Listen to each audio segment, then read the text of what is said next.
51 semaines ont permis à la société Perenco SA Congo de reconstruire dans sa totalité l'école préscolaire et primaire Antoine Bantou de Mvumvu, puisque la pose de la première pierre avait eu lieu le 31 juillet 2019 et le démarrage des travaux le 6 août de la même année. Sur une surface de 40 000 m² est sorti des nouveaux bâtiments avec des sanitaires modernes et des forages d'eau pour permettre à 160 000 élèves de cette école d'apprendre dans de bonnes conditions, comme l'affirme l'architecte du chantier, M. Jean-Anaclé Pembelo. D'une capacité d'environ 1060 élèves répartis en 2 vagues, comprenant 4 pavillons pédagogiques de 3 salles de classe ayant chacun 12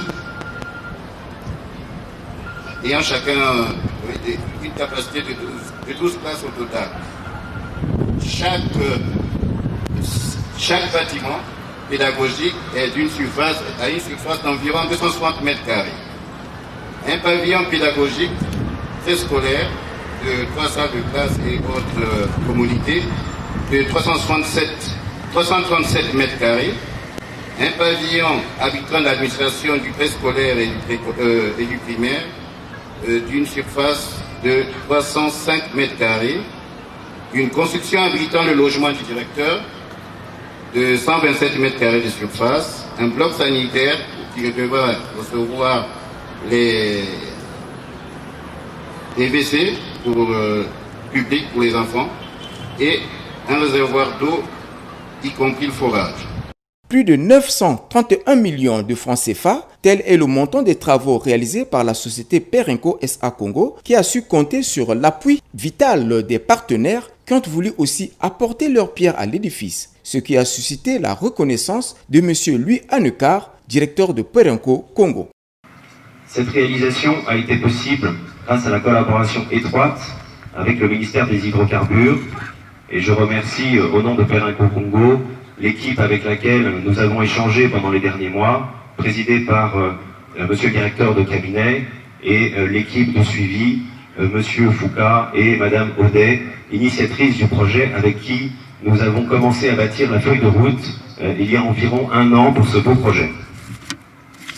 Cette réalisation enfin est possible grâce au support financier de plusieurs partenaires, dans le cadre des engagements sociétaux de l'association PNGF, à savoir la Société nationale des pétroles du Congo, la société EMLA Congo, la société AOGC, la société Petro Congo et enfin la société Continent Congo. Je souhaite remercier à nouveau messieurs les ministres des Hydrocarbures et de l'Enseignement, ainsi que la Société nationale des pétroles du Congo, de nous donner l'honneur de présider cette cérémonie.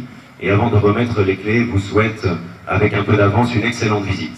C'est sur l'éducation de nos enfants que se bâtit l'avenir de notre pays, dixit le président Denis Sassou Nguesso, cité ici par le ministre de l'enseignement primaire secondaire chargé de l'alphabétisation. Anatole Koliné-Makosso est elle-même fouillé dans la corbeille de l'histoire de cette école qui s'appelait École publique urbaine des garçons de Pointe-Noire, aujourd'hui Antoine Bantou, pour rappeler que l'homme doit toujours être au centre du développement.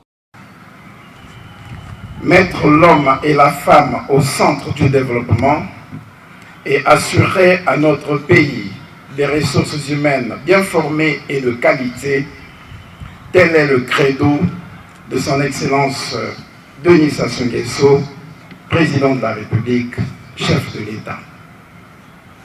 Et le gouvernement, placé sous l'autorité de M. Clément Mwamba, Premier ministre, chef du gouvernement, ne perd pas la moindre opportunité pour affirmer de façon claire cette vision du président de la République à travers notamment la formation d'une élite capable de relever les défis de développement de notre pays. L'école est, à n'en point douter, le premier pilier de cette vision. Sinon, l'une des organisations les plus importantes de la société qui complète le rôle de la famille. S'en est suivi la visite guidée des salles et la coupure du ruban symbolique devant les autorités civiles, politiques et administratives conviées à cette cérémonie. Le clou de la cérémonie était les ovations des élèves en l'endroit des 2 ministres, Une manière pour eux de manifester leur reconnaissance.